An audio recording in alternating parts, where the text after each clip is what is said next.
Jessica, por estar conozco acá. Claro, por favor, cuando quieran.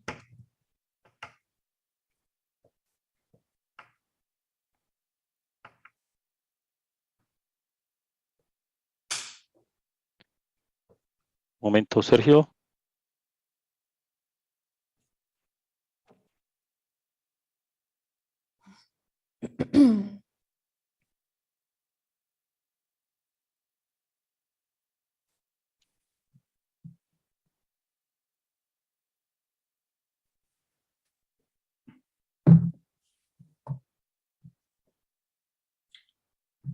Buenos días, Jessica. Un placer conocerte por este medio.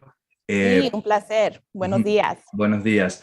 Para que todos sepan, vamos a contar desde el momento que Luis nos dé la orden, vamos a contar 30 segundos para darles paso a toda la gente que está esperando y ahí recién voy a comenzar. Perfecto. Buenísimo. La introducción es bastante extensa porque hay temas de logística que tengo que dar. No se preocupe, aquí estaré. Gracias a usted. ¿La ves? Hay que acercarlo. Buenos días, Jessica, Susana, Luis.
Muy buenos días. ¿Qué tal? ¿Cómo? Good morning. How are you doing?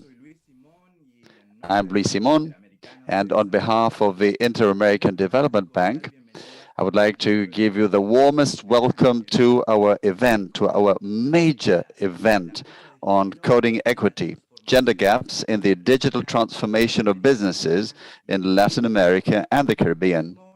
Thank you for coming. Thank you for joining us today.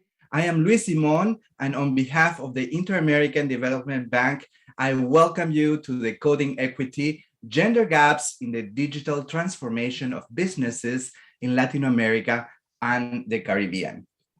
Antes de comenzar, voy a darles unos pequeños... Before we get started, just a few little tips and a bit of logistics, so please listen carefully. I will first start by switching to English, if that's okay. English before we start, and with the purpose that all of us here understand, let me give you some logistical instructions. First, we are going to have simultaneous translation. Good for me, so I do not have to translate the whole event, right? Choosing the language is very simple. At the bottom of your screen, you will find a globe. Just click in there and you will be able to choose the language of your preference. Now I have to switch back to Spanish and I let you continue with the event with the interpreters. I give you a few seconds while I translate this to the Spanish audience. Bueno, y ahora sí, entonces continúo en español. And now I'll carry on in Spanish. We'll have simultaneous interpretation available for those who may require it. It's very easy. There's a tiny globe icon in the lower part of your screen. You can click on it and choose the language of your preference.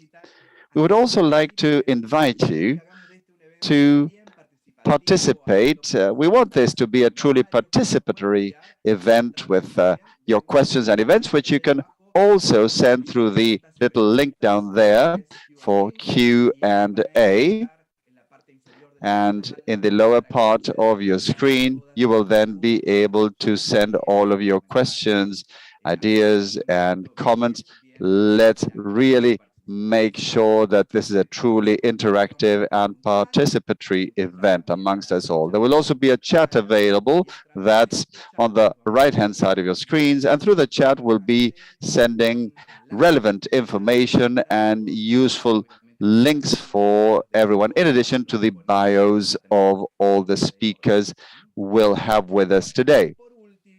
And finally, very importantly, at the end of the event, you will be receiving a link for a very brief survey, which is very valuable for us as we want to enhance these events so your opinion does matter to us. Thank you very much for completing it at the end of our event. So now let's get into the full swing of things, this topic which has so much to do with our Vision 2025, our roadmap. The topic at hand is the digital transformation of businesses globally. And in Latin America and the Caribbean, especially, this presents challenges of a significant magnitude that, as we all know, must be addressed urgently. One of them is the unequal presence of women in the process of business digitalization as a result of the existence of various gender-related digital gaps. In order to better understand this challenge and to discuss how to deal with it in a comprehensive and especially strategic way, we'll have with us today experts, and with them we will discuss the topic and launch the study, The Gender Dimension in the Digital Business Transformation of Latin America and the Caribbean. During this event, we'll be very active on social media. We need the help of all of you, so do follow us on Twitter using the handle @LBID. We'll write it in the chat, and we'll also use the hashtag Género and Transformación Digital, which is gender and digital transformation. We'll leave all of that in the chat. And of course, you can download free of charge the publication at www.iadb.org/transformación digital y género. You'll see the link on the right-hand side as well. And now, yes, we'll kick off our event, for which we'll have opening remarks by our Chief of Staff and Chief Strategy Officer at the IDB, Jessica Bedoya. Thank you very much. Welcome you to Coding Equity, Gender Gaps in the Digital Transformation of Businesses in Latin America and the Caribbean. We are here today because the region is going through a rapid process of digital transformation, and we need to ensure that countries take advantage of this modernization to reduce the gaps that persist between men and women. This will not only contribute to accelerating economic recovery, but also promote growth that is more equitable and just. Our region has a lot of catching up to do. Before the pandemic, the labor participation gap for women in Latin America and the Caribbean was 27%, one of the highest in the world. COVID-19 only worsened the situation, erasing years of very slow progress. And today, according to the IDB's COVID-19 Labor Market Observatory, women are still recovering jobs more slowly than their male counterparts. Women also continue to earn lower salaries than men, about 20% less on average. And against this backdrop, women face another important barrier to participating in the digital economy. They make up only 30% of graduates in science, technology, engineering, and math, or the STEM fields. Those are some of the obstacles. Those are the statistics we are working to beat every day. Everyone here today knows that the inputs in a code determine the outcome.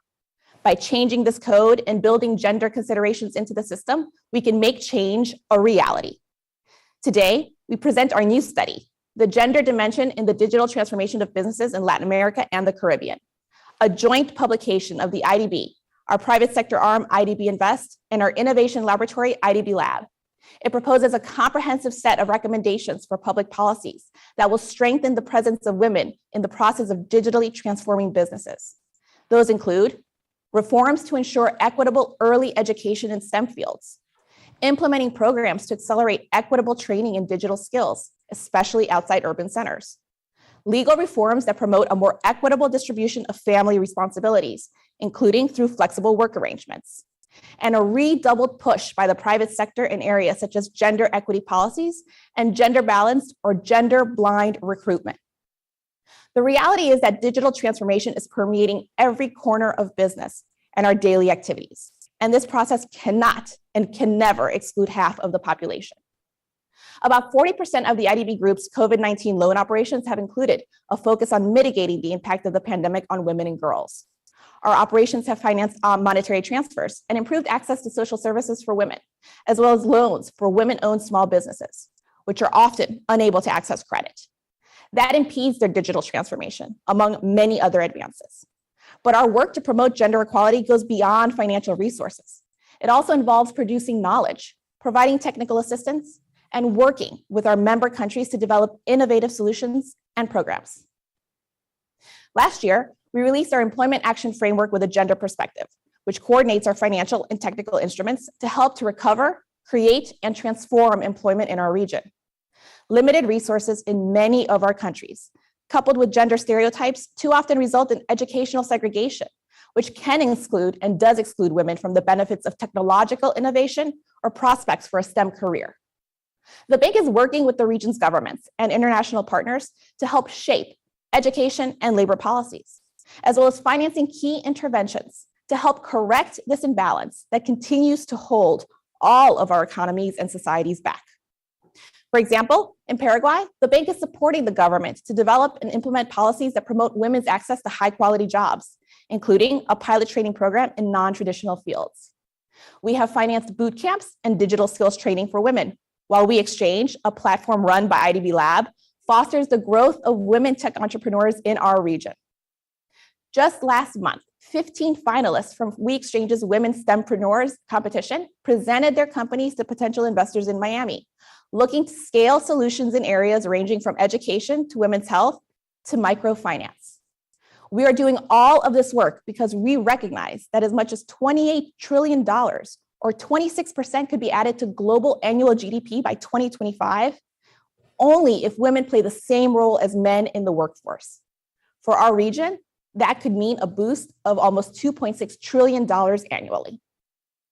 Over the next 2 hours, illustrious panelists will be discussing the gender dimension in the digital transformation process for businesses and paths toward greater participation of women in these efforts across Latin America and the Caribbean.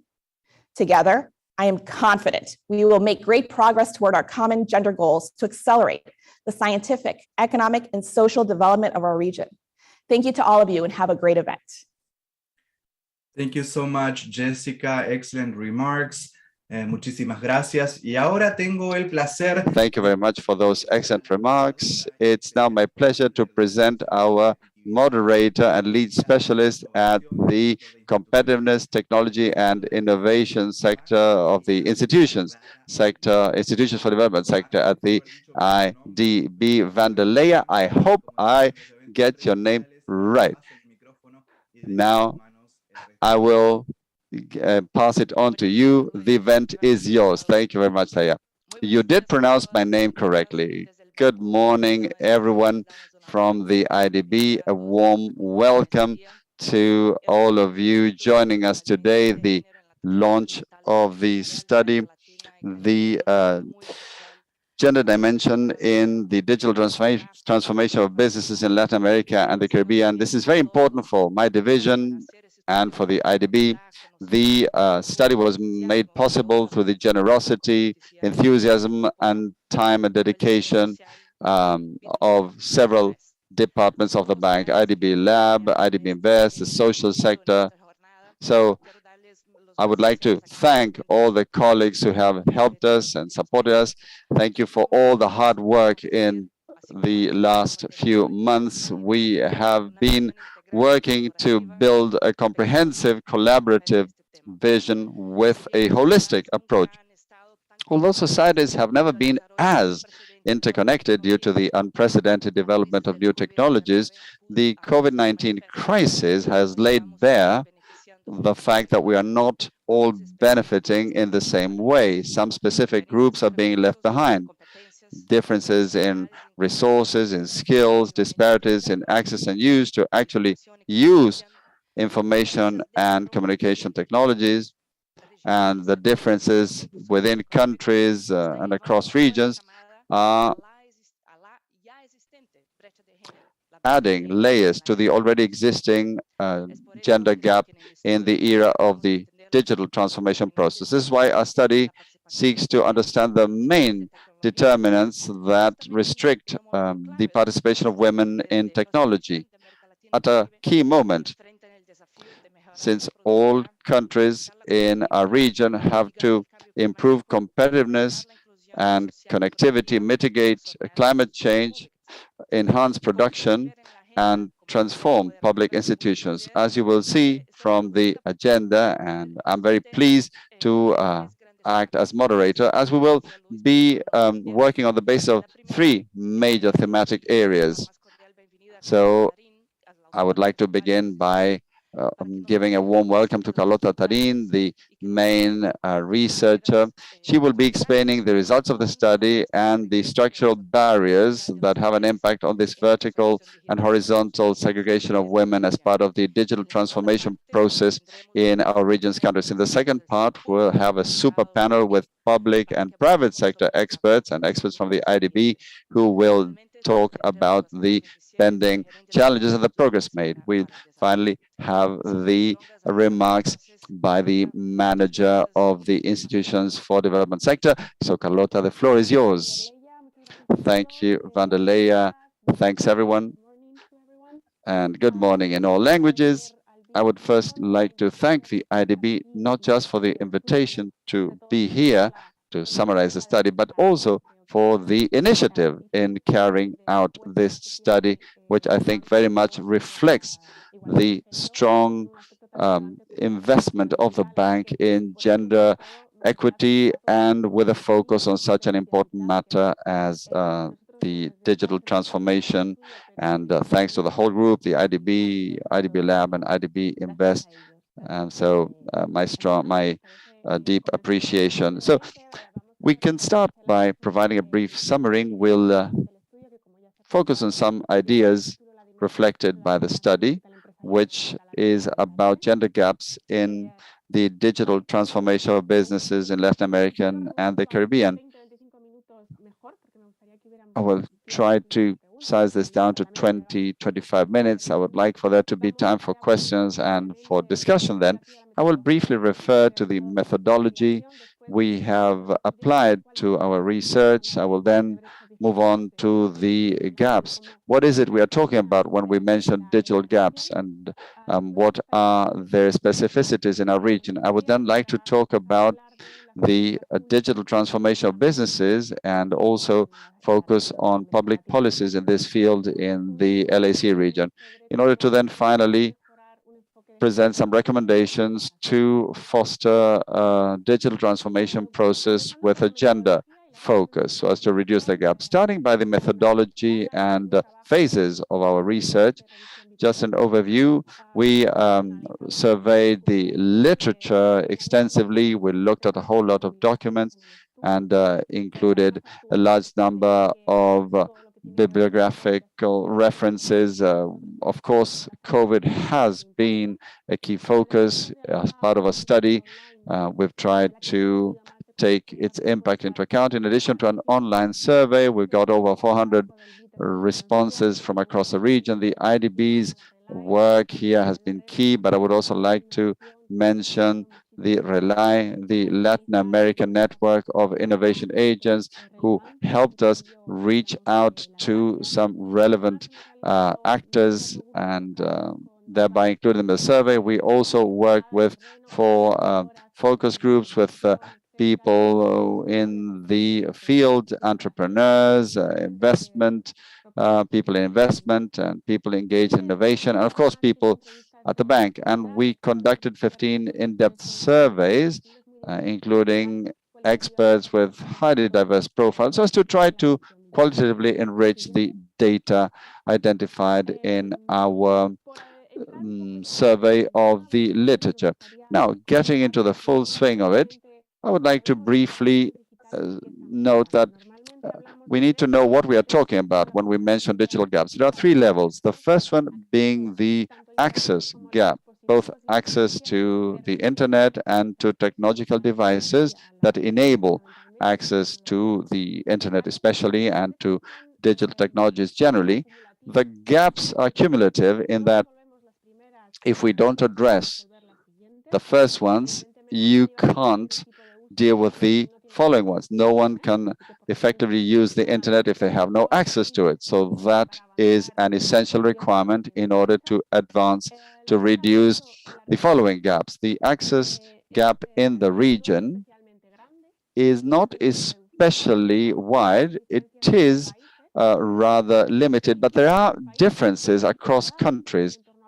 And we surveyed data from 20 countries, and in 7 of them, women account for small shares, but they surpass men in internet access. And in 11 out of 20 countries, it's the other way around. And as I was saying, the gaps are usually small, but in some countries, the gaps are considerable, such as in Peru, El Salvador, or Guatemala, which exhibit gender gaps in the region of 15%. And the main contributing factors that explain this access gap are related to the age, educational background, financial situation, and of course, the setting in which those concerned live, urban versus rural, which obviously carries infrastructure differences. Also, having children in the home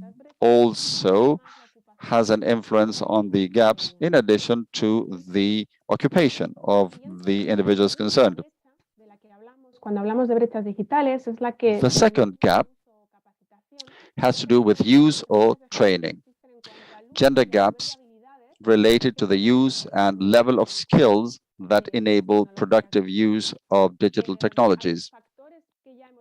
In addition to the factors already noted, which are also highly significant, education, financial and socioeconomic background, there's also the type of employment, and we'll see a little later that lifelong training is very important. So the training you get on the job is important to develop digital skills, in addition to the negative self-perception women may have in terms of their own technology skills. We'll also go back to that, and the low share of women in STEM education pathways. We'll dive more deeply into that in a while. The third gaps, we're going upwards in terms of the complexity level with regard to the use of technologies. The third level has to do with specialization. In other words, the inequalities that exist in relation to digital jobs or positions or digital specialists. And these differences relate to access to technological jobs and the labor market presence, but also the promotion for women in the technological fields. And to all this is added the limited presence of women in STEM studies, something that has already been mentioned and we'll come back to. And of course, the large number of women in the informal employment sector. So as to now get into the more qualitative side of things as part of the survey, we decided to see how many respondents considered the digital gap to be a problem. As you will see, the average is 62%. Among women, it's slightly higher, around 74%, whereas among the participating men, it's 58%. In our view, this is a low percentage, mainly because the survey should carry a certain bias, as the respondents are somehow linked to the digital sector or to entrepreneurship or to work areas linked to this matter or field. So the fact that the perception with regard to the problem is in the region of 60% shows that there's still work to be done, and studies such as this one are therefore very important. The next slide, please.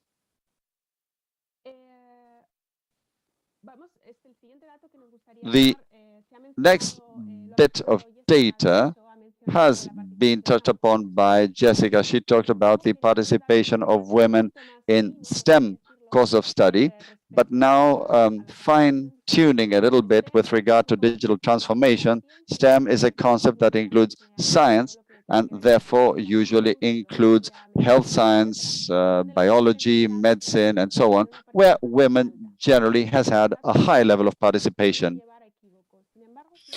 However, if we look at the participation of women among those that have graduated, specifically in technological and TIC matters, we see that we have an average for several countries, and you can see that they are very important.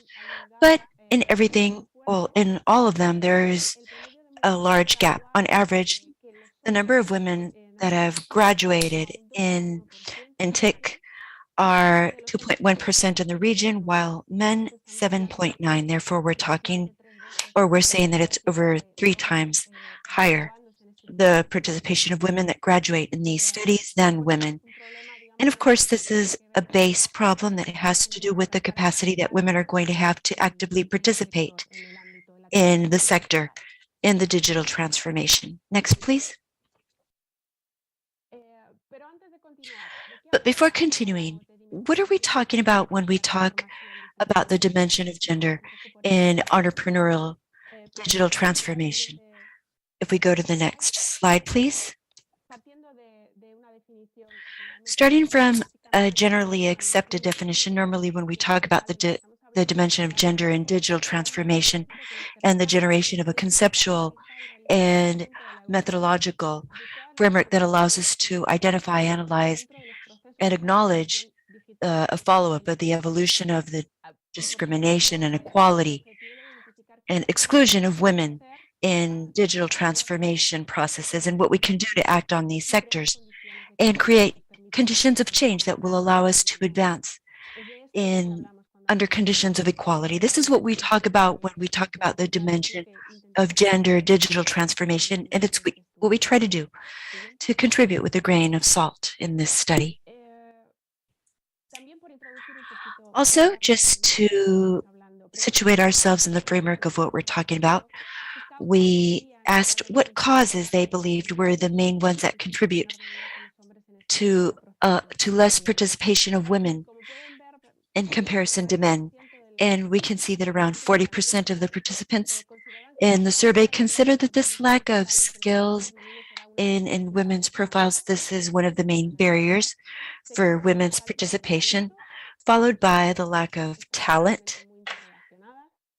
Both things are probably closely interrelated, and this adds around, well, 70% of the individuals that were surveyed. And then the guidelines on the direction of the companies, the fact that there is no high or top management for the participation of women, and also very in line with this, the lack of a plan, an equality plan in the company.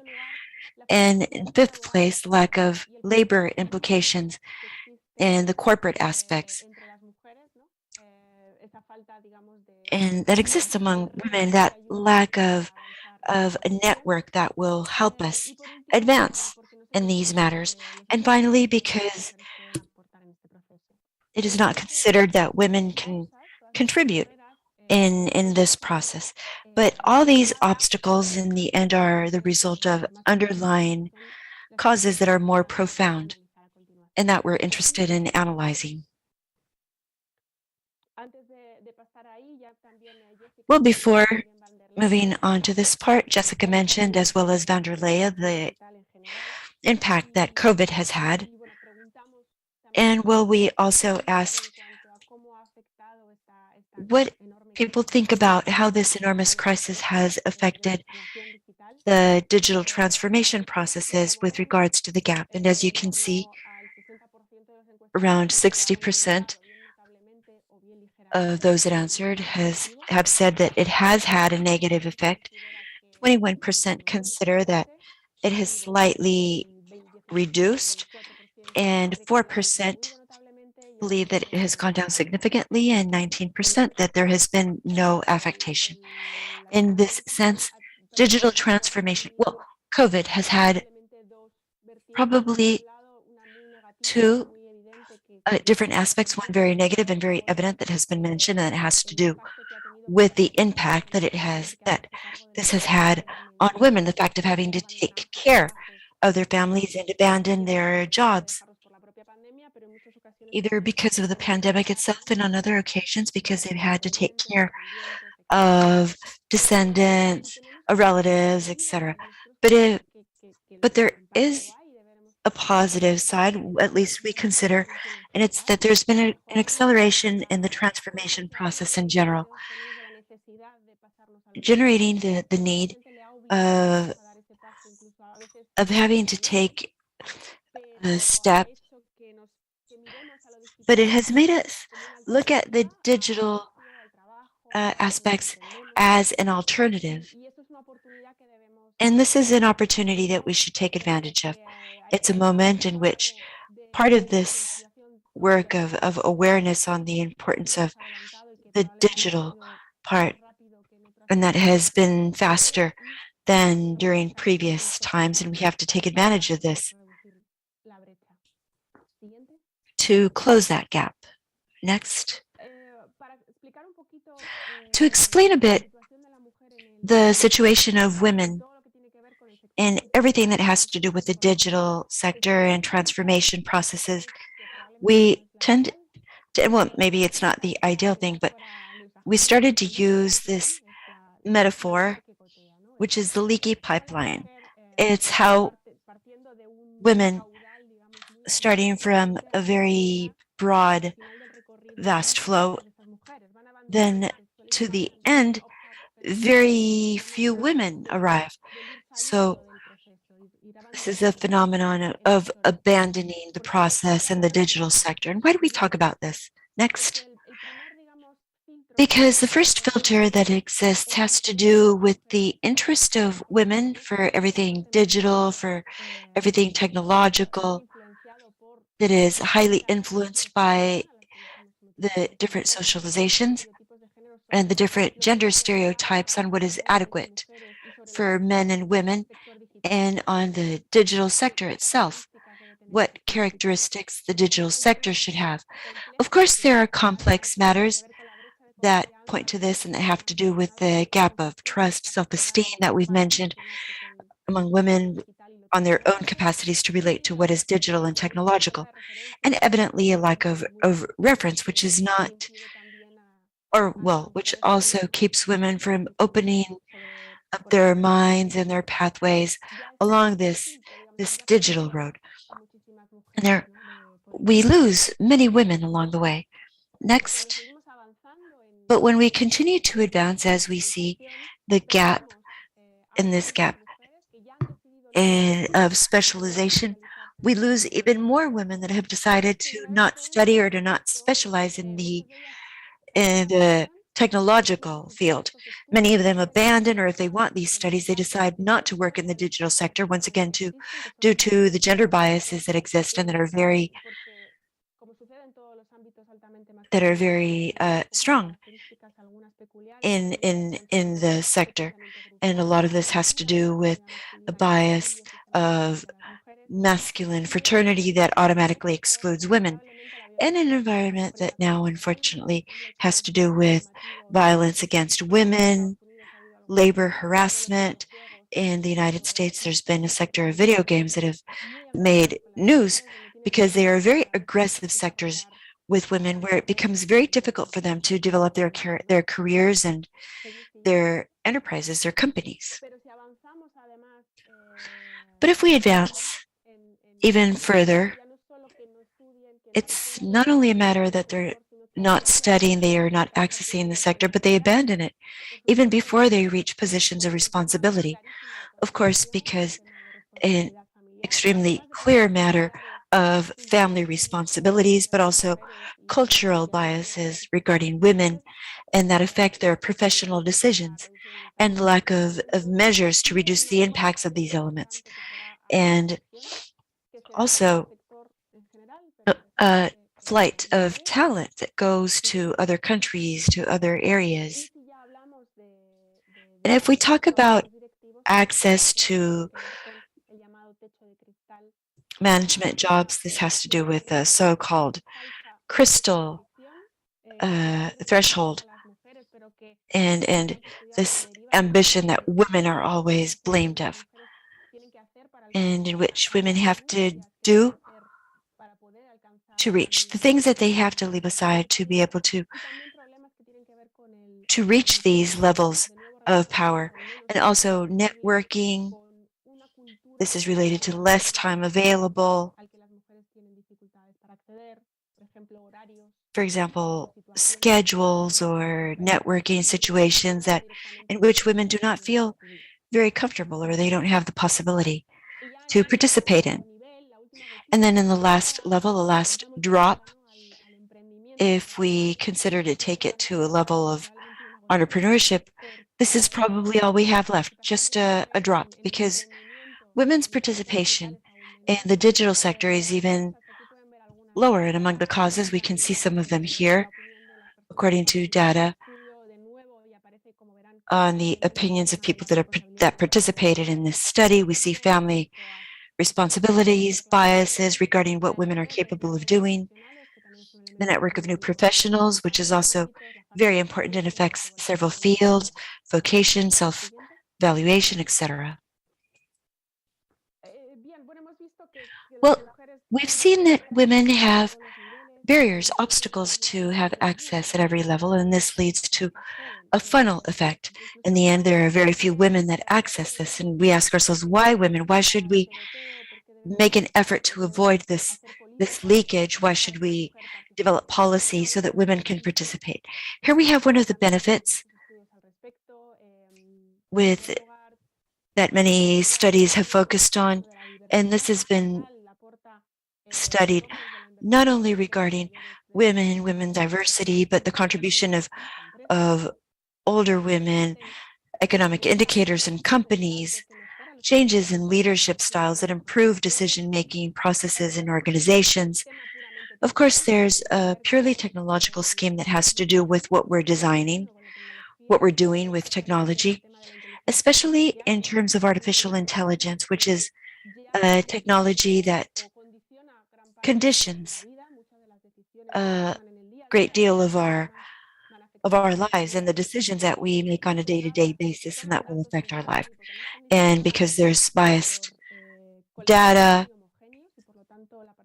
with very homogeneous collectiveness, so it's important to have women's contribution, a positive impact on economy every time women participate actively. This has also been mentioned before, but above all in a sector that is more productive than the mean. And it improves innovation processes, more human, ethical, inclusive digital technologies. And if you allow me, I hope that these slides will someday not be necessary, because women need to participate in digital transformation, because this affects every aspect of our lives, not only entrepreneurial, but social, the way in which we communicate, the way in which we relate, the way in which we study, learn, even leisure, the leisure that we enjoy. And therefore, we are redefining the world, so to speak, if you allow me to exaggerate a bit, but we are redesigning the world and the way in which we relate, interrelate. And we can't make the mistake of leaving over half of the population aside. It's unfair and it makes no sense. So hopefully this slide won't be necessary in the future, because nobody asks, okay, what do men contribute to the digital world? So we shouldn't ask what women contribute in digital transformation. Next. One of the questions that we asked and that we thought would be very interesting to bring here is what motivations are there? Speaking a bit about the prior things and what we've already mentioned. The participants think that the most diverse teams with feminine participation will bring more creativity and innovation, better decision making, promotion of equality, promotion of professional development. As you see, there are many concepts that came up in the study, so I invite you to read it when you have time. Next, please. And I'd like to now go straight into the policies. We've analyzed for the study the digital plans of the governments included in the study in the region to see what focus these programs follow. And we found that there are three perspectives, three approaches. The first one, and if you allow me, I'm going to say that this is the ideal one. The programs that take into consideration gender in a cross-cutting way, not as a specific element. There is no gender program, but gender is something that affects the whole plan, the whole policy. And well, these are programs especially tailored in some countries where there's already a certain level of equality. Secondly, there are many policies that are specifically designed for women, financing programs, and Jessica's even mentioned one before. And these are especially interesting for the countries with this competition, where the competition gap and specialization level is highly competitive. And they include a certain programs with additional points for women to promote their participation. This is slightly discriminatory, I'd say, but these are the policies that are currently being developed.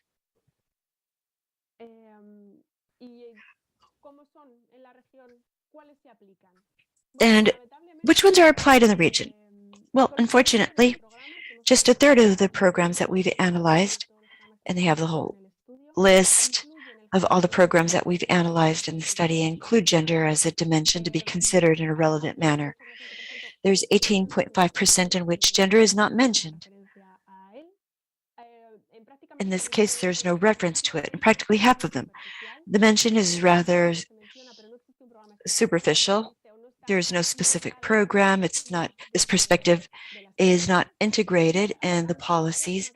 And there's 33.3% in which gender is included as an important element within the digitizing and digital transformation policies. By country, you could see how this is divided. This chart that you've just seen, the ones that are in gray do not consider gender at all. The ones that are in light blue are the ones that include it, but in a more generic way. And the ones that are in the darker, or in gray, excuse me, they do consider gender in their policies. So in some of our countries, this is very important to bear in mind. And to finish, I'm going to briefly mention the recommendations that we've made in this study to try to reduce this digital gap and include women in these digital transformation processes. First of all, a cultural change is required. Gender equality is the result of a culture, and therefore we can't expect to change it without changing the origin of inequality, which in the end is a cultural matter. Therefore, we always have to bear this in mind. And therefore, change will be long-term. We can't wait for this to change in 1, 2, or even 5 years, probably. But in this case, everything that has to do with awareness is very important. And we think that this is a process in which men have to participate more. I'm very happy to see that we have important male participation, because what normally happens is that only women talk about these things, but men have to be very relevant stakeholders and actors in this process. We have to advance carefully. This is one of the main obstacles in the participation of women in the sector, and therefore it's critical. Advancing knowledge of the conditions that promote these inequalities is also something that is essential. We found, for example, gaps in terms of data, especially in the use. There's very little data in the region segregated by gender, and this makes the analysis very difficult. So this is homework that we have pending in the region that has to do with providing higher quality data, because we think that this is indispensable, and to see if the policies are working and see what is happening. Therefore, there is an important task pending there to create spaces of empowerment for women and this network of professionals that we're still missing, to promote self-training, continuous training in digital technologies. And we cannot forget the entrepreneurial part, to promote participation of women, especially in the creation of digital enterprises. Next, please. Specifically, focusing on public sector entities, our recommendation has to do with closing the gap, the access gap. If you do not have access, you cannot participate in any way whatsoever in the digital world. To reduce these gaps of skills with specific programs, promote general awareness of society, and work on favoring and promoting STEM vocations among women. Role model matters. These are very important to give visibility to women's participation. Next. Promote legislative changes for everything that has to do with the limitation of professional and family life. Endow with a systematic gender focus. As we've seen, there is still a lot that is missing in the region. There has to be a systematic focus on the policies that are carried out, adapt the mechanisms to the reality of each country.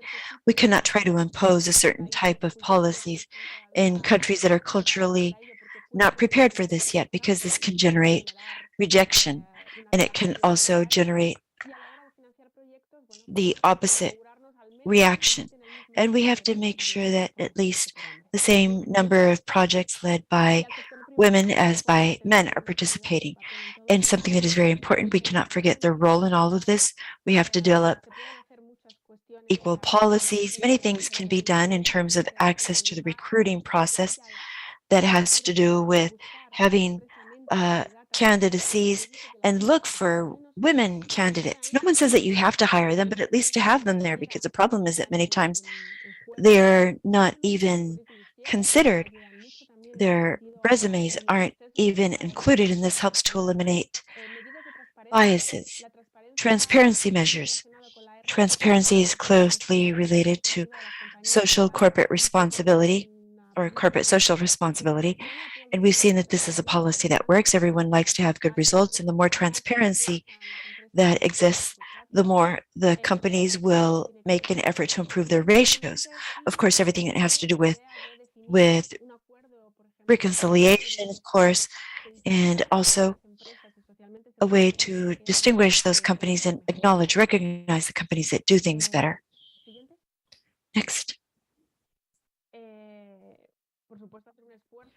Well, of course, to make an effort to increase women's presence on payrolls and facilitate so that women that are already present can carry out their role models. We don't want to overburden them, but this is very important. Maybe upskilling. We've seen data from other regions, for example, in Europe, the fact that companies invest in continuous training is essential to improve digital skills. Networking, let's forget about certain typical practices of masculine environments where women are like fish out of the sea or out of the water.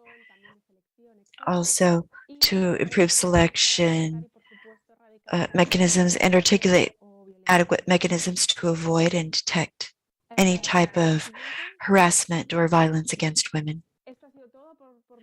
Well, this is all on my part. Thank you very much for your time, and I will gladly participate in the debate. I hope I haven't gone too much over my time. Thank you very much, Carlota. Surely you've left the whole audience wanting to delve into these different topics. So please ask your questions, and after this panel that we are now starting, once we go into session 2, we can discuss some of these things that Carlota mentioned in greater detail. So I want to very cordially welcome Luciana Caraveda. She's the Sustainability and Communications Director of Calida Enterprise of Peru, Carolina Busato, Undersecretary of Development of Micro and Small Enterprises of the Ministry of Economy of Brazil, also from Argentina, Cordova, Florencia Tademo, Darren Ward, Senior Director of MasterCard, and I also invite Carlota to join this discussion. We're going to work the following way. I'm going to ask some questions, and we would like to also receive questions from the audience. So to begin, and here I address this question to all our panelists. We can continue with the list on the agenda. That way we can gain time, and we would begin with Luciana. I would like to go into why the scenario does not change. And I say this because the study showed, and Carlota mentioned it in her presentation, that we have the perception of the assistance, gender differences in the region, and both men and women. It is acknowledged that this gender gap is a problem, and digital transformation processes are being fostered, and women do contribute with differential or with different skills. So from your experience, are we all aware of these challenges and opportunities? And if so, if we are aware, why do we continue in the region generating these gender gaps? Or as Carlota said, why are we not taking advantage of the benefits of including women in digital transformation processes? So I give the floor to Luciana, and the next on the agenda, please answer. Yes, thank you very much, Vanderleia, and good morning, everyone, especially the IDB for inviting us to this space. As happens in the digital world and the energy sector, we also have a great challenge of gender gap. And this problem has its origin in the professional profile that we hire that corresponds to STEM careers, as Carlota mentioned a moment ago, in which, as we know, that throughout history, especially in Peru in this case, and even around the world, these areas have been dominated by men. We have to understand that a lot of what we see and what we're living is a result of a social gap where companies, governments, and citizens play an essential role through our different roles to achieve profound change. In Calida, we have a gender distribution of 73% men, 27% women, and 10% of all our collaborators have higher education, where 80% are professionals and 20% high specialization technological people, and around 70% are male engineers, while female participation goes at a very slow pace. And this is the result of what we indicated before, the history of social gap. And we have to start by acknowledging that this exists. We are aware of that, and this has led us to implement tools with which we seek to increase the participation of women in organizations, and especially in our operation. And, or for example, 100% of selection processes have an equal panel to reduce bias in the selection. Around 30% of the processes have a preferential list in which at least there's always one woman as a finalist on the list. This has been of difficult implementation because the social gap that exists in the country is not easy to overcome with professional women in our field. And this is not something that necessarily happens in a natural way, but we have to go out and look for this. And considering that this is one of the main factors for which this gap continues to exist, but it's also true that it is not the only one. We're part of a society that today has a thought, a mindset, a cultural and collective reality in which we share several biases and that also play an important role at the time of selecting and managing individuals. When we select, when we evaluate, and even when we relate, there is presence of these unconscious biases that we have to learn how to identify so that we could lower their level of impact on decisions. So this is something that is adaptable and that occurs in time, and we have to manage these things to be able to advance. And another important role, and that I consider is very important, is the self-image or self-perception of women in the sector. There's a gender gap, and that also implies that today we do not have many references. Unlike the case of men, who can inspire women to also overcome their own bias so that they realize they can also successfully perform in these fields. At the end of the day, this means that all social actors have a role to play as part of this change. Parents in educating children, public and private business, academia, and of course, there's a role of each and every one of us. Thank you very much, Luciana. Carolina.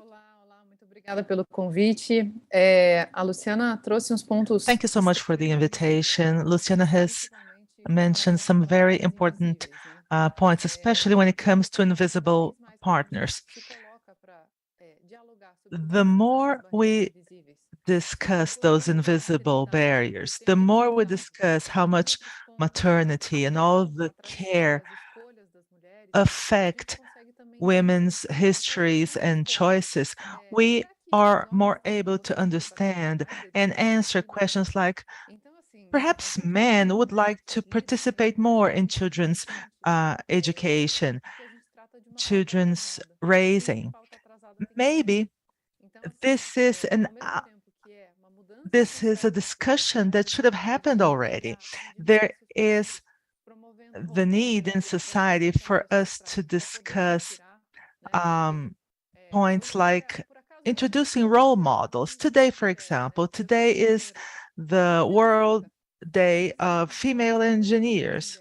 Well, I am an engineer. In my class, I was the only woman. And because of that, what are the roles, the positions of power that women hold today?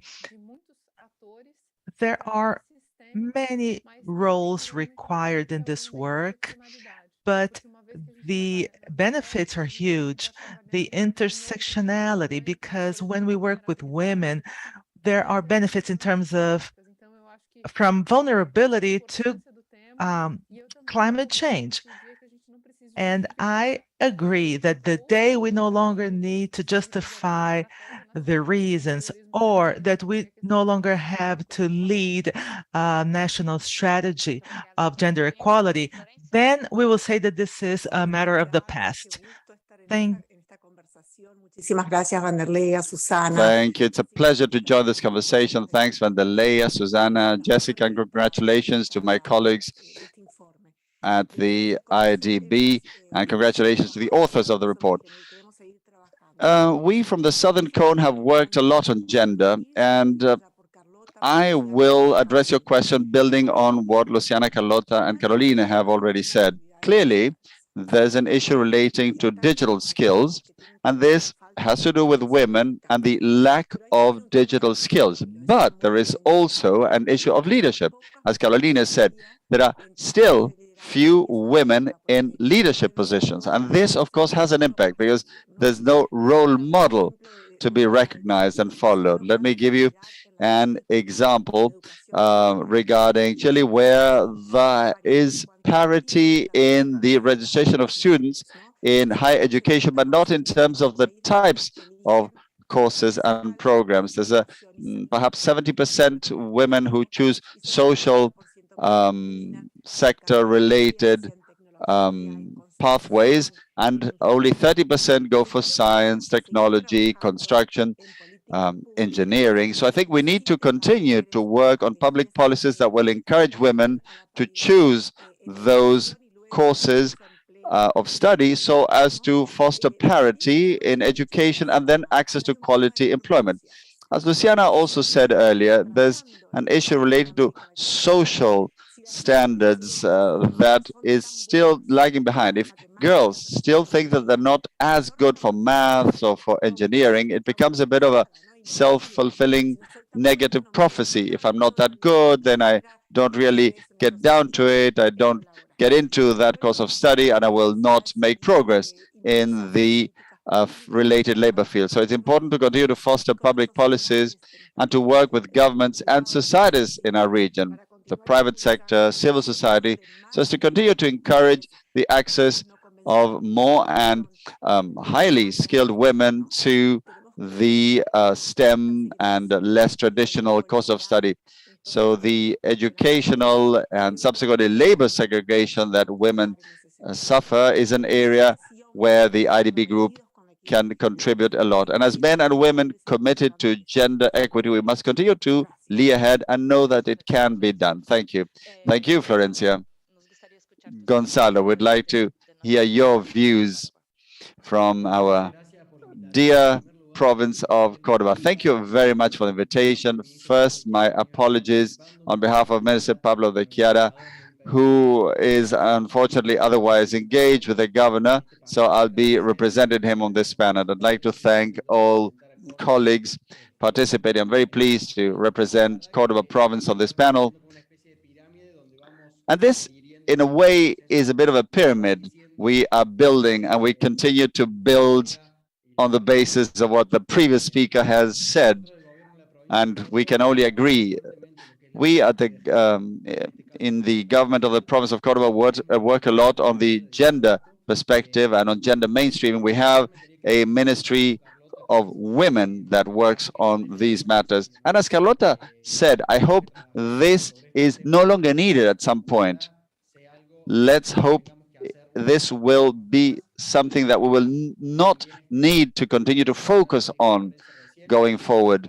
And again, tying in with what Florencia said, we at the ministry deal with the gender gap as a cultural issue. This is something that needs to be understood by the different ecosystem actors. We see there's different socialization going on between men and women.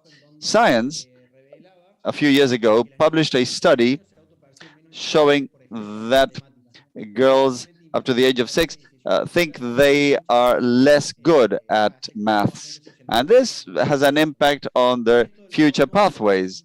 And the reference to role models in the report not only has to do with the additional demands, but also another very important point in the report has this reference to the obligation of masculinization. The women who do become integrated have to act in ways that help cancel out the negative consequences of them being women in such fields. So obviously the opinion of women is important. Men sometimes don't recognize the gender gap that exists.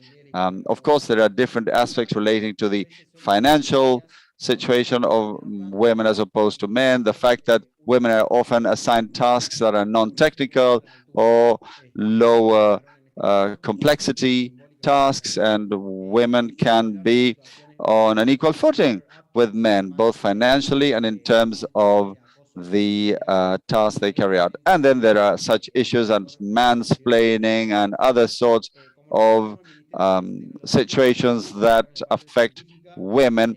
We focus on the technological side of things at our ministry, and we see that women have been made invisible sometimes or forgotten, and actually they have been left aside or even denied.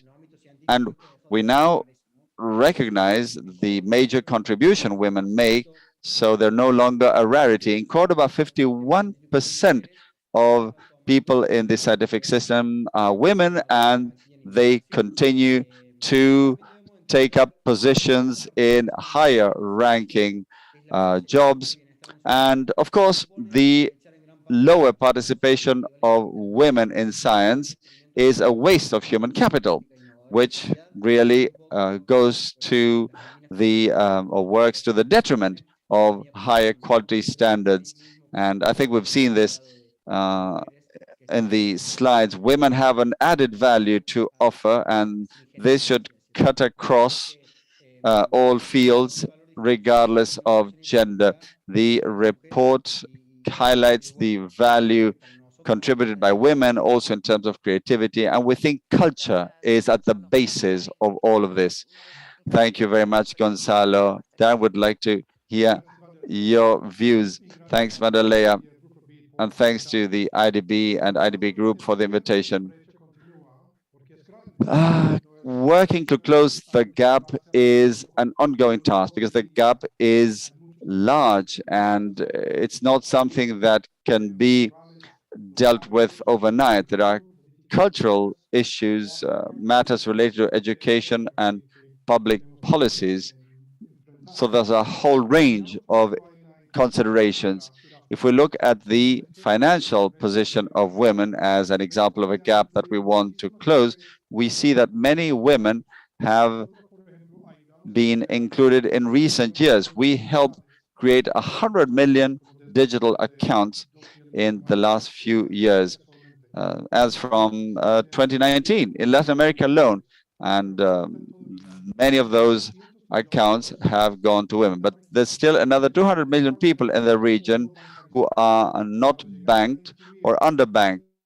And in order to include those people and in order to close those gaps, we need to think about the culture, service design, the customer experience. And of course, we must have a focus on trying to include people in a sustainable way. During the pandemic, many people and many women were brought into the financial system due to an urgent need to shift to digital accounts. But many of those people were included immediately, but in a manner that was not sustainable. They were included and then left out again after the specific support or assistance program was over. So they're out of the system again because this was approached as an ad hoc sort of immediate inclusion rather than sustained inclusion, which is what is needed. And we need to think about such things as a program we carried out in Colombia with USAID. It's called Start Path Empodera for business women, so women who own their businesses. The focus is on including them in a mentoring and skilling and coaching program with a focus on their own businesses and in order to provide commercial or financial services. The idea has been to include 50 companies in 3 countries. In addition to offering mentoring and support to companies, our bank partners created 50,000 accounts for women at the same time. So my point is, in addition to targeting business women, we made so much noise on the market that banks ended up opening up more accounts. So the demand is there, the demand of women for financial services and for their inclusion. Those who wish to include them will find a response in that segment. So there's the women entrepreneurs segment and women consumers as well. And that is a sector that will offer a faithful customer, and there will be a market response. So we need to accelerate this, and we need to continue targeting this segment. There's still a whole lot to be done, and there are still 200 million people outside the financial system in Latin America. So those who come with us with government, fintech, and so on, we will be able to have an impact in terms of closing the gap further. Thank you very much, Darren. Yeah, it's so interesting. The idea of not just offering the technology, but also the tools for training and to ensure sustainability. Carlota, I would like to invite you to move on to a second question. And of course, this will also include the other participants. Considering your experience in the EU and the fact that only 16 countries had current digital agendas, what concrete actions or examples of public or private policy as well from the business sector could be implemented or consider an example for the implementation of concrete actions with regard to digital transformation with a gender lens? Well, in the business context, we have seen that we need a true commitment at the highest level. If you pursue a single policy or one specific measure, there might be a positive initial impact, but no long-term change. So when companies have managed to really change things, it's because they invested at the highest level, and that has permeated the whole organization and somehow spilled over to many different fields. It's like stating the obvious, but a single standardized policy will not change things unless you have policies that look at the way recruitment is done for human resources, how promotion works, also how to deal with the subconscious or unconscious bias, training, learning, mentoring programs for women. There needs to be a true holistic approach. Otherwise, the initial positive impact wears off over time. So it's got to be a true decision at management level, and that has to permeate all the way down throughout all organizational levels on the basis of a true commitment. This idea already mentioned about self-empowerment, the role of each individual is key. And on the public front, many countries have put in place measures.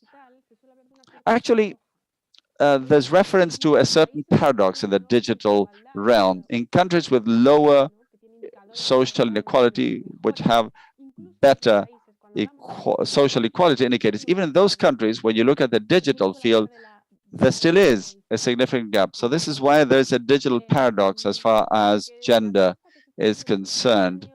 So the focus that has worked best in recent years has been the model pursued, for example, in Sweden and other countries, which is budgets with a gender focus. So they don't have to do with dealing with a specific aspect of the gap, but it is a broad scope approach. For example, what kinds of projects are financed? We see that women tend to have ventures or activities in certain specific areas. So if you direct more of the funds towards those funds, without it being a program specifically targeted women, that can help redress the balance a bit. So budgeting with a gender perspective is a trend that is only starting or available in some contexts and in some of the Nordic countries, but I think that may be a great way of tackling the gap. Yes, and as part of the IDB group, we are truly pleased because the IDB has been working a lot on that front. I would now like to address our private sector representatives, because you have also mentioned, especially Luciana, the fact that the digital field is very much male-dominated, so it somehow keeps women away from the sector. And as part of our work at the IDB, I've had the opportunity to interview very many women entrepreneurs across the region. And I always remember a case in Sao Paulo. I interviewed a young girl seeking financing, and she was having a hard time to get the funding for her venture, for her startup. And she found that the only way to be heard was to take her brother with her, who was, according to her, good for nothing. She dressed him up nicely with a suit and tie, covering up his tattoos, and the interaction with the financiers was much better. She would ask a question, and they would answer while addressing him, and that was a way for her to open up doors.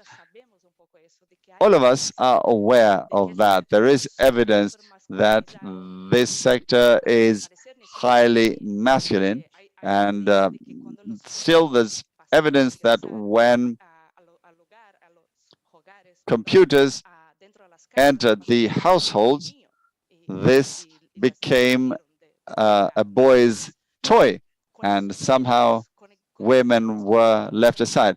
And considering the cognitive bias in group thinking and the fact that women don't seem to find a room, I wanted to dive a bit more deeply into this from the private sector perspective, Luciana and Darren. How does the private sector see this? And you, in your own businesses, how do you identify this and try to make efforts to attract women and create the opportunities to deal with the factors that create barriers to access to higher level cost of study, or in the private sector itself? Well, much of what we're doing has been highlighted by Carlota. We all complement each other. I think the private sector has been making progress and implementing a number of measures to get to a point where women have much higher positions. We have implemented two general approaches. First of all, ensuring a better work-life balance, and also encouraging the joint responsibility in such a way as to encourage the involvement of men. Do men really want to be there is the question again, and we have started working on hybrid formats, flexible working hours, and a number of other actions that seek to facilitate options for people to be more productive, work better, and enhance the quality of life. And when it comes to joint responsibility, we are promoting active paternity and new masculinities through awareness raising and other campaigns, training, also extending and expanding the paternity leave so as to encourage active participation by fathers in a key development phase, thereby enhancing the long-term benefits for mothers and the children. And often in the private sector, men were preferred due to the paternity leave. But then when you equalize, then you redress the balance, and these actions have made it possible for 100% of men and women to enjoy their paternity or parenting leave. And we have increased by 30% paternity leaves. We have offered education and training to raise awareness so as to mitigate and much better manage the barriers. If we don't provide the tools, if we don't create awareness or educate, it'll be very hard to remove the gap. And as private sector, we have a key role to play in this regard. Darren, over to you. Thank you very much, Luciana. I had the privilege a few years ago to build the governance team for MasterCard in Latin America. The first two people I hired were two women directors. I had to convince them. One of them I knew from past lives. I had to convince her and tell her, yes, you can do it. Yes, you have a role to play. The other one I didn't know. And the same thing happened. I identified her, we identified her, and had to persuade her, telling her that it was the right time, it was an opportunity, but it was not easy. So my point is, from my end, we had to really target the people we wanted, who turned out to be women. And in MasterCard, the focus on diversity in recruitment is very important. But I had to really work to convince them, and we had to convince them, saying, yes, you can do this, you should do this, because they didn't necessarily want to change at that point due to other factors. So when we look at the industry, we think it's very important to work. We have a program that identifies the needs for more women in STEM. We have our own volunteers and offer STEM programs to reach out to teenage girls, and we have managed to include a larger number of young girls as part of courses with a focus on science and technology, so that they can consider career pathways along those lines. And also, leadership should include this kind of focus. We are members of the 30% Club that aims at 30% of the boards in countries or in businesses being held by women. So many of our executives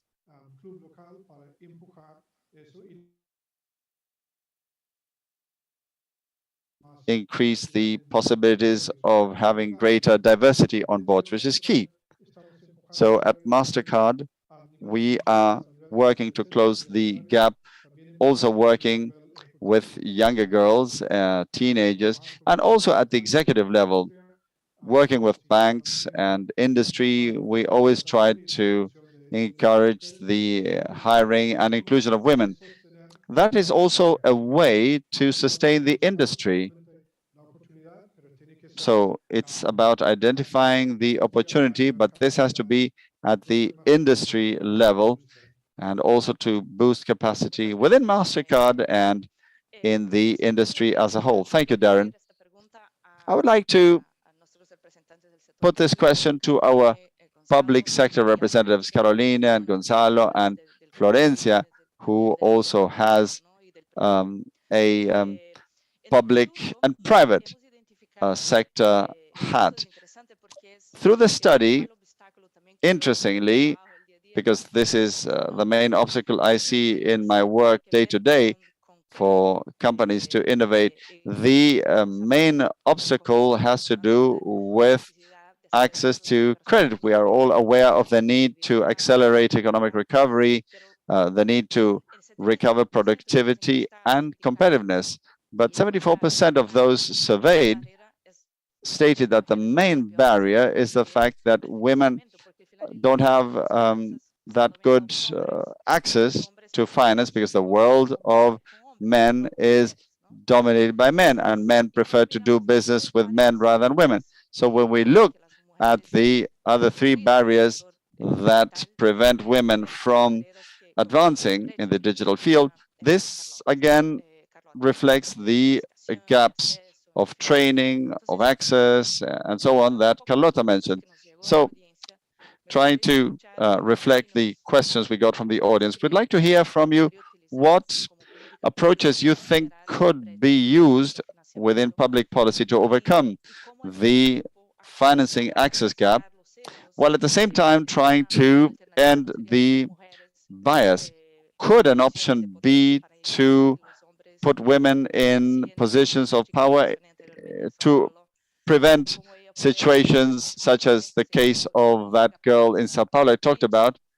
Yeah, you know, how she had to present her pitch and as leader of a startup, and then there was a whole panel of men to consider her proposal. Carolina, shall we start with you? Eu acho que essa é uma das perguntas que a gente dorme e acorda nos perguntando. Aqui no Brasil, This is something that we ask ourselves all the time. There's some very interesting information here in Brazil. Women are responsible for 80% of purchasing decisions in a household, but women have access to only 20% of credit available. There are several reasons why, but I also think that there's a behavioral issue. Women don't really seem to see access to credit as a tool to leverage their business, their entrepreneurial initiatives. To me, in terms of public policies, working in the Ministry of the Economy, other ministries, with the IADB, I would say that one of the most powerful solutions is microcredit, microfinancing. Why? Because you eliminate lots of invisible barriers when you show what microcredit is. Because it has to do with behavior. Women are more refractory to risk. They think twice before taking up risk. With microcredits, the experience is positive.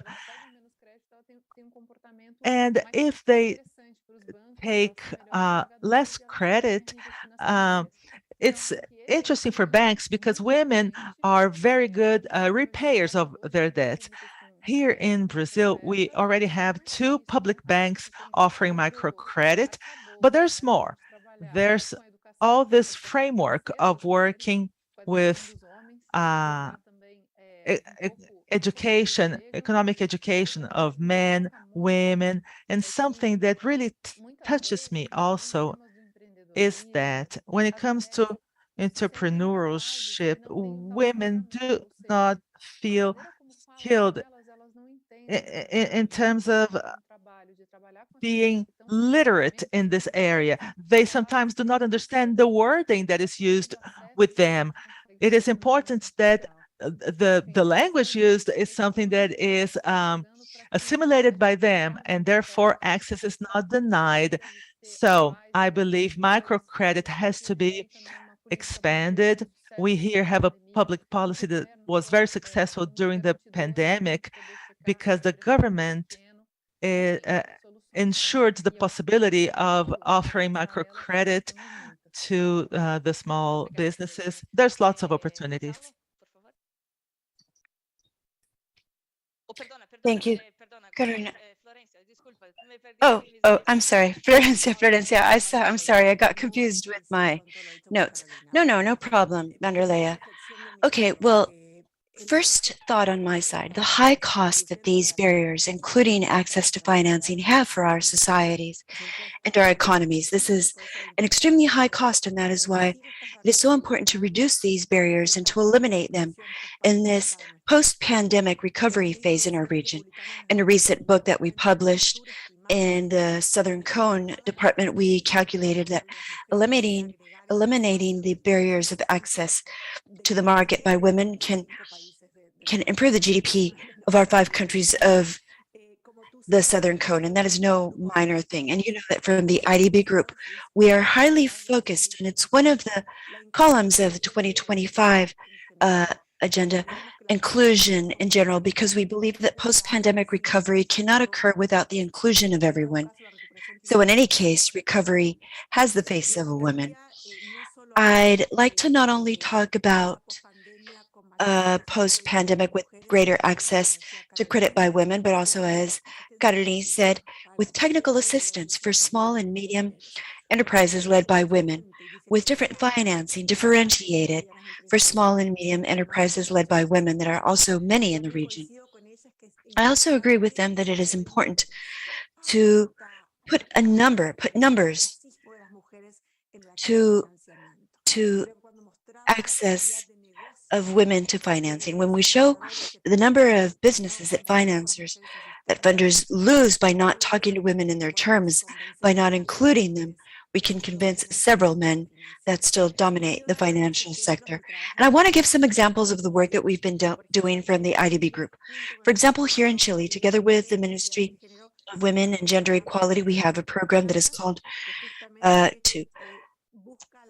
to work to be entrepreneurs connected, that seeks to bring together these women and has the purpose of providing several courses, training, so that they could be more successful in their businesses and have better access to the financing that is available, even a support network and an information network. Another thing is the initiative that we are leading from IDB lab that Jessica Bedoya mentioned in her opening remarks. It's We Exchange that connects women from Latin America and the Caribbean with investors, mentors, interested in promoting their growth in those fields. So there's a lot to do. There's a lot that we're doing.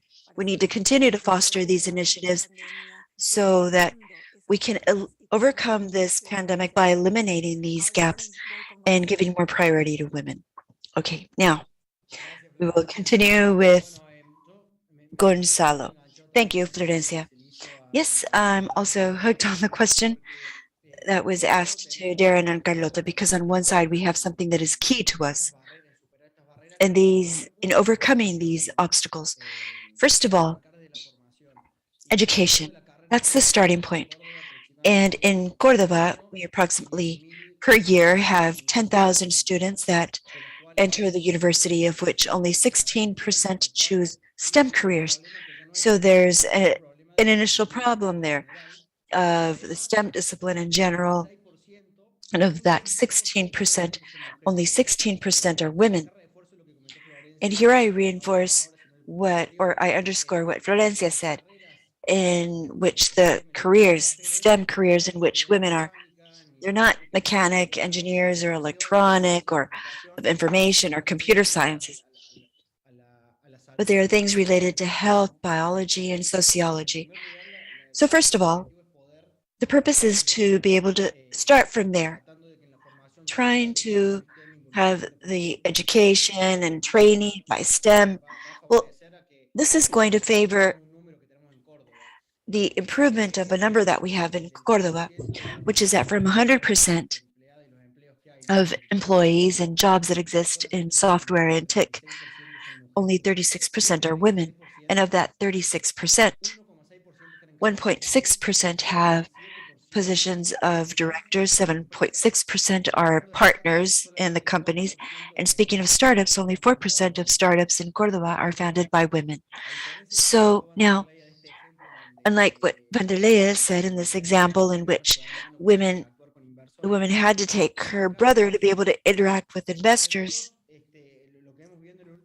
here, at least based on what we've been seeing in recent times, that has been overcome.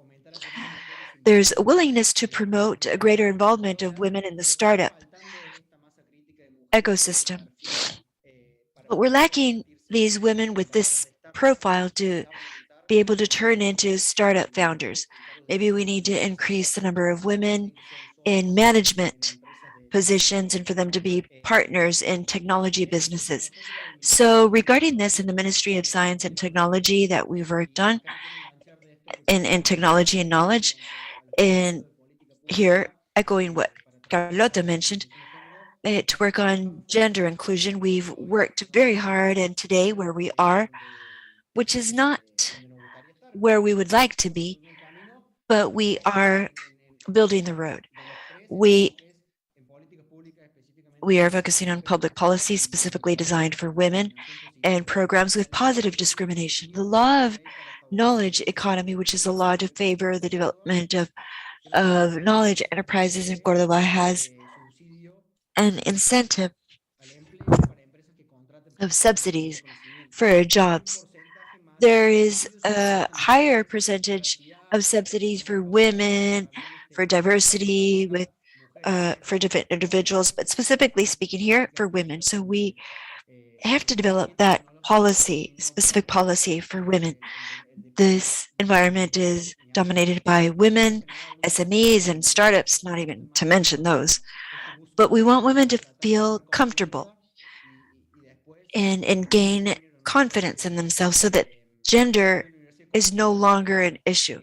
A university in Colombia demonstrated that while men overestimate their skills by 30%, in that same number, women underestimate themselves. So from education, from training, and from being able to generate some instruments where this is facilitated, that Carolina mentioned and Florencia reinforced, to start to have access to tools that will allow them to explore and work with this. And I'll give you an example, and it's not with women. We have a financing program where we where we fund researchers, both men and women, and when they receive the funds here in Argentina, it's not very normal because we always work with research centers. What they say is that they're not used to receiving the money, but it's good because it's helped us develop a new skill. So that's what we're trying to do here. In this case, generate with women access to financing or an additional benefit so that they could be encouraged to access credits. But in general terms, the challenge is to be able to generate, at least in Córdoba, a greater critical mass of women that want to be part of the world of technology. Thank you very much, Gonzalo. Considering that we have 15 minutes left, I want to ask each one of you a question. So I'm going to have like a mix of questions from the audience, and that way we respect everyone's time.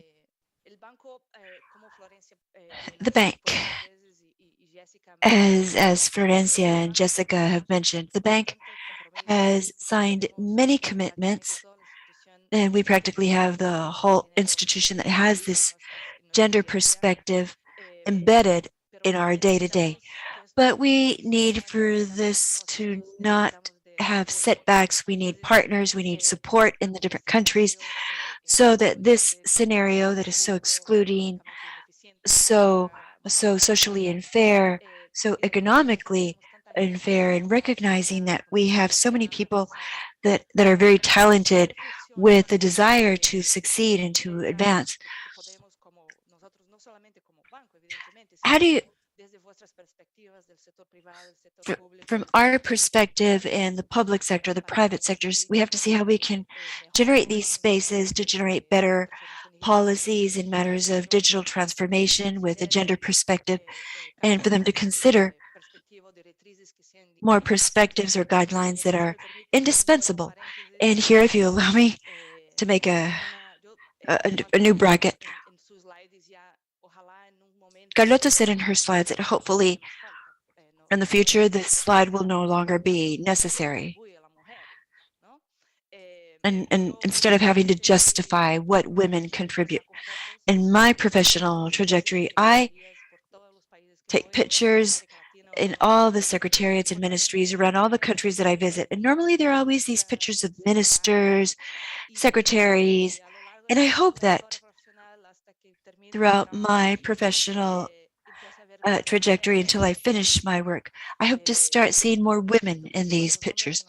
And I'm very sorry for the men that are with me, but these pictures are ugly because they're white, old men. They don't have women. They don't have people of African descent.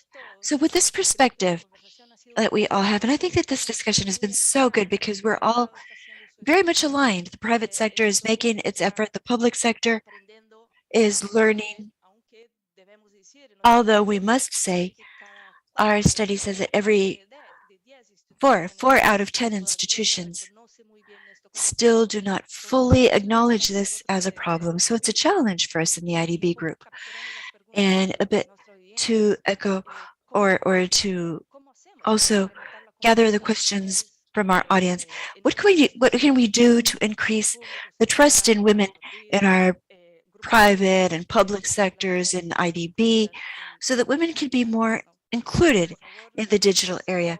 So please feel comfortable to answer this question in this final round. And once again, thank you very much for your time, for your generosity in participating in this very important and special moment for the group of specialists that have worked on this study. So if you agree, Luciana. Yes, of course. And I'm going to talk a bit about the private sector. I see that there the analysis consists on analyzing and understanding the value.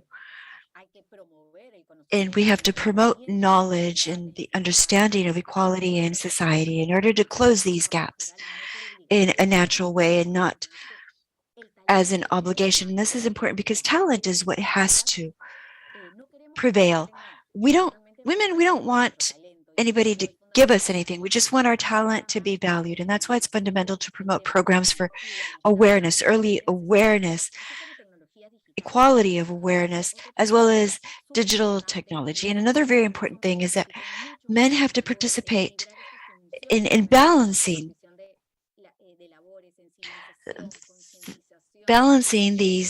the distribution of these different tasks. This is very important in order to reach equality as well. And speaking about the IDB, in 2020, we carried out a self-diagnostic on the performance in gender equality through the web tool. And thanks to that, we were able to work on a diagnostic, but especially to understand and get to know ourselves. And this was very important. And it's also important to have clear metric, a continuous measurement that accompanies our vision as a company so that we don't lose sight of what we want to achieve. And I have to end by saying that we're working on the development of empowerment, leadership with a vision of gender. We are clear on this commitment. Women must compete under equality, under equal conditions, and we have the responsibility of making this process more agile and consolidating a clear pathway towards equality. That's the only way in which we'll be able to develop a more equitable, more equal society that in the end will contribute to true sustainable development, which is what we are trying to achieve. So thank you very much. Thank you very much, Luciana. Caroline, please. Caroline? Yes, and here. Yes, I also to take repeat pictures what of- you've said about of the photographs that I absence see of where there are in very few these women. offices, And women if women and are not present in diversification. If women politics are absent are in the important decision decision-making makers, nothing will processes, we will change. not be able to So, change. So this would mean really getting what tired of do all of I this. think What is very is really valuable and valuable something in this is that I that we believe have to that work on questions here? have the power to generate transformation, and questions that are very clear in some places and for some people. But sometimes we have to question a few things. For example, oftentimes people ask us for information about this area, and I see the list of panel members or those who are going to speak, and we see that there are no women there. Sometimes what I feel is that we are underrepresented because there are no women in these panels. So we have to think about, of course, the private role and the public role, but all of us are citizens and all of us want more equity. And we have to think beyond whether we are entrepreneurs or government or a private sector. If we gather our resources together, this would be the big invitation to be made. We have to put all the players together, get the solutions together, and understand the power of all of this. We are more than 40 geographies here together. We can get together and think about solutions. We can share best practices and our histories in order to have everybody with their eyes shining. We really have to go through the inclusion of women. Thank you. Reflexiones profundas de Luciana y de Carolina y de todos los miembros del panel. Muchísimas gracias. I want to Sabemos thank all the members of the panel. We know that Latin America and the Caribbean has advanced very much in this sense, but there's still a lot more to do. I always like to look at the glass half full. And I know that the pandemic threw us a curveball, and we need more tools. If I have to summarize, Luciana said it very clearly, enabling public policies are key, and not only in terms of STEM, but in general, for access of women to different areas, educational areas first, and skills, and then in the labor market. In our region, women continue to be discriminated in certain activities that are dominated by men. The financial market, for example, construction, and many others. So public policies are key, not only in STEM. An educational process is also a key factor. Little by little, we have to work on eliminating the discrimination in the labor field. And this is also a matter of not asking the right questions, to not inviting somebody, and of including 5 men and 1 woman on a panel. All these examples that I'm giving are from my daily life. This is data from reality. I'm not making this up.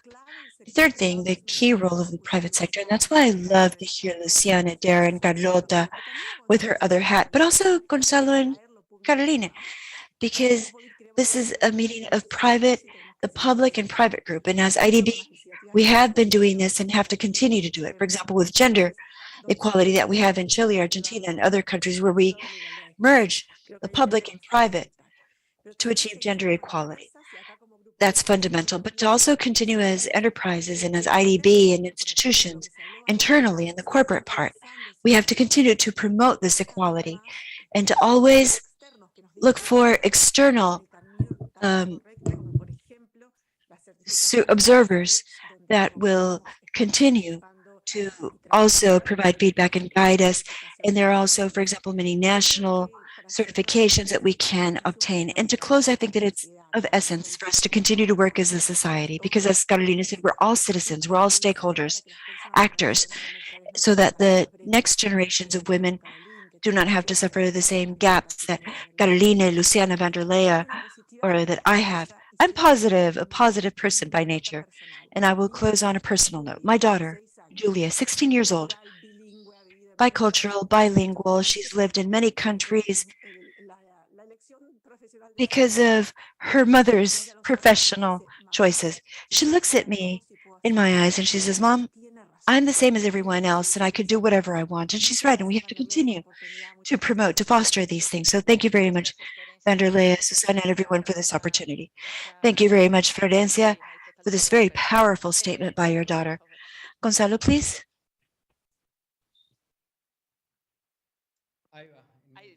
Okay, there we go. Okay, I'm just going to reiterate what was said before. And Eliana, well, we're trying to reach a synthesis.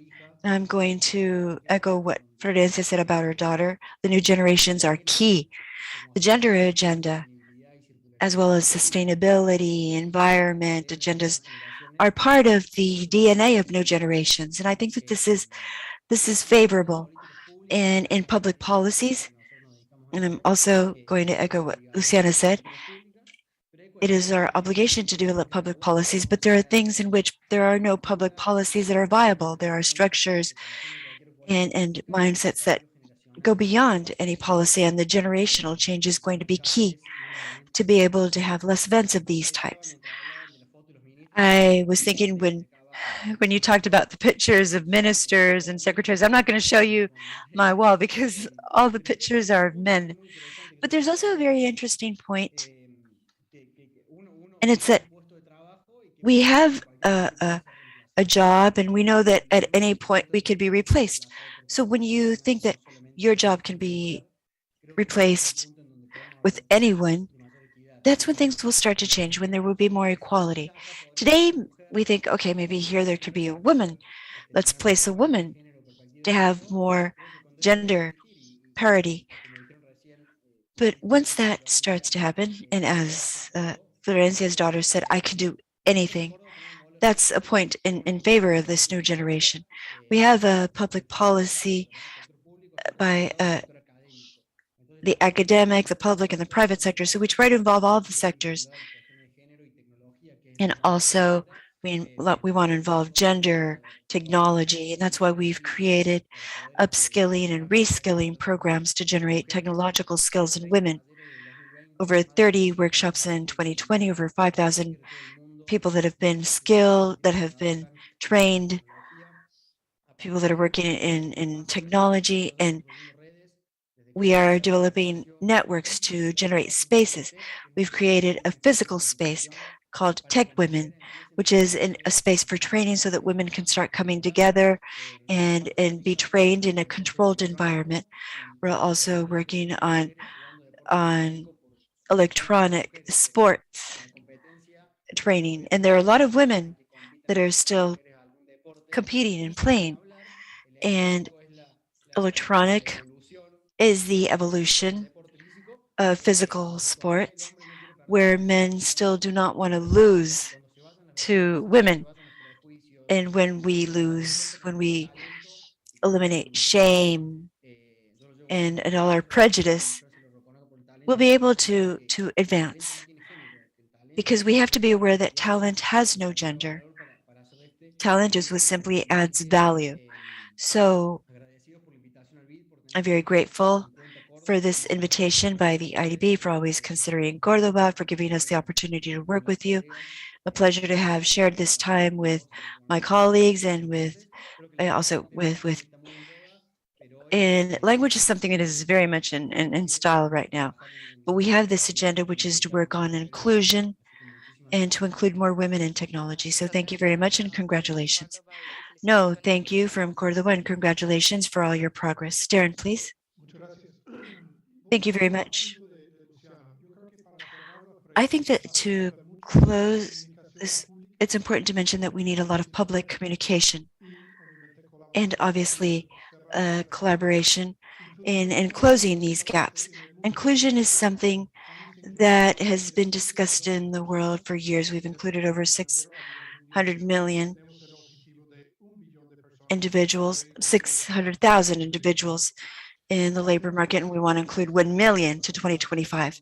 We do this through our relation with banks and fintechs with which we collaborate. By doing this, we do not do it in a philanthropic way. We do it in a commercially sustainable way, and that's how it has to be, because the gap is so big. So this is a way in which we can do it in a sustainable way for us, for the people, for the banks, because if we otherwise it will not be viable or sustainable as it is now. If we think about the region here in South America, a few weeks ago we signed an agreement with Central America to include 300,000 women entrepreneurs in a digital manner and their SMEs, and that's part of the commitment to include 500,000 individuals in a region of South America where inclusion is more challenging than in many other countries.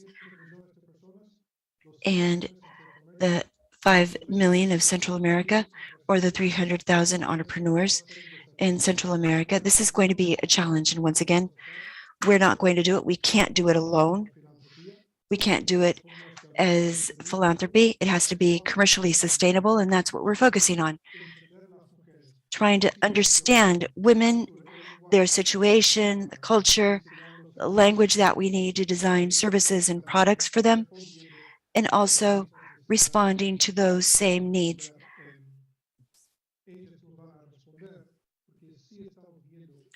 And we are seeing commercial and inclusion opportunities, and we have to respond in a sustainable way. So we are very excited to continue to work on this and very proud. So whether it's through inclusion, gender initiatives, we have to make this public so that we could give a green light to these initiatives. So I appreciate this invitation to shed more, that has given us the opportunity to shed more light on all these things. Thank you very much. And it's always a pleasure to receive you. Carlota, you're last, and I want to thank you all for your time, for your generosity. So thank you very much. Carlota, you have the final word. Thank you very much. And I just want to finish in line with what Vanderleia said.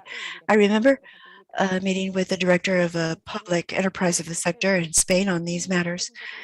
And we said that the organization that promoted this debate did not have parity in its administration council, because in Spain, this is a requirement. And he said that he had tried, and Darren reminded me of this, that he had 3 exceptional women with incredible skills and capacities and with incredible experience, that he had offered a management job and they had turned it down.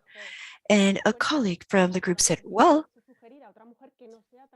maybe if you can suggest it to another woman that are not so exceptional, maybe to a mediocre woman, because there are a lot of mediocre men in management positions. So it seems that women always have to prove ourselves more, show more, demonstrate more, and that's something that has to change, because as Gonzalo said, talent has no gender. And finally, well, everything has been said and everything has been very interesting. I just want to close by saying that many times I'm asked, okay, well, what happens with male nurses? And isn't that a problem? And I say, yes, it is a problem, because men have a lot to contribute to healthcare. And hopefully that will also change. But the digital sector is different. It is very, very, very important to consider that technologies are drawing out the current world. Decisions of consumption, decisions that affect our lives in ways that we're still probably not even aware of. So hopefully, what is digital is especially relevant, and it is more and more each day. So we have to bear this in mind and be aware that digital transformation is an essential process for the lives of people, and therefore the perspective of gender is very, very important. Thank you very much for this extremely interesting debate. Thank you very much, Carlota. Now we'll go into the third session, the closing session, and for this, I would like to welcome the Manager of Institutions for Development of the IDB, Susana Cordero Guerra, who will address us. Susana, please. Thank you, Vanderleia. Give a good morning and good afternoon to all. I wanted to start by congratulating the IFD CTI team led by Vanderleia, who produced this important and relevant report. This was a result, as has been mentioned before, of a strong collaboration across the IDB group with the support of IDB Invest, IDB Lab, the social sector, with the gender and diversity division and the labor markets divisions.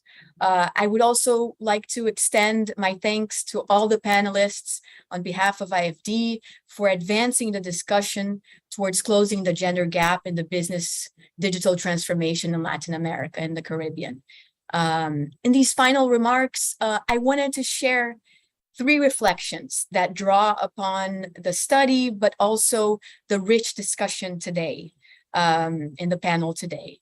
The first one relates to the current global context and how it may affect access to equal opportunities.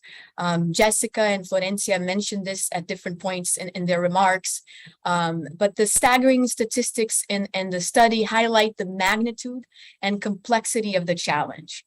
And the gender gap in business digital transformation is compounded by other gender gaps in education and labor market opportunities more broadly. So the interaction of this specific gap with the other broader gaps presents a challenge, but also an opportunity given the current global context. And in the sense, with the pandemic, came increased digitalization and remote work. And on the one hand, as has been discussed in the panel, women face the challenge of balancing homeschooling and work on top of these aforementioned gaps. But on the other hand, increased digitalization also presented more flexibility and adaptation in the workplace. The way that this will affect opportunities in the labor market remains to be seen. And it will depend on the diffusion of policies aimed at the use and absorption of education and technology.